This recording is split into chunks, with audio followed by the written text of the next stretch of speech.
So on this channel, we've talked about failure and rejection and how these things can be used to motivate you, and getting a good grasp of these concepts, not just theoretically, cerebrally, but in your actions and how you approach the world, how powerful that can be.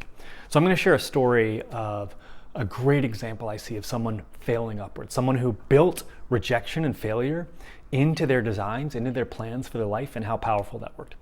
So there was this guy who wanted to go to Stanford for undergrad, for college, and he did not have the grades. It was just not in the cards for him. There was no way Stanford was going to accept him.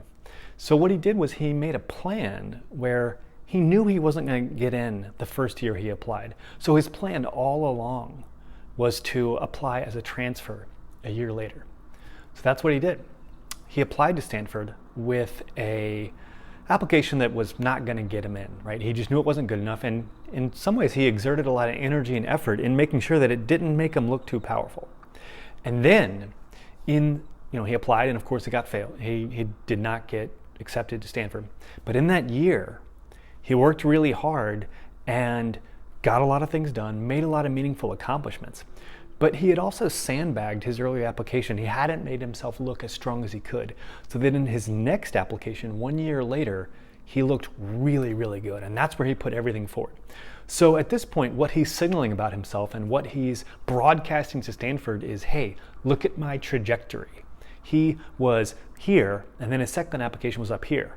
Most people who apply to Stanford, they're already at the top of their class. They're already doing really, really well. And they're just going to continue on that line that's going like this. But this gentleman had shown his line to look like this. He had trajectory that was really on the way up. And what does a university want? They want to find great potential and great talent that can go on to do great things and reflect positively on what they're doing.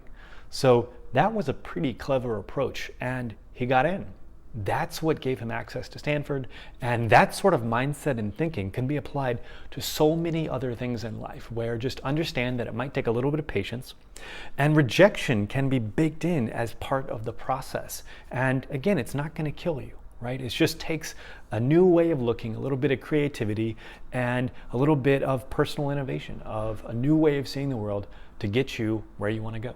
So I hope this story was helpful to you. Peace.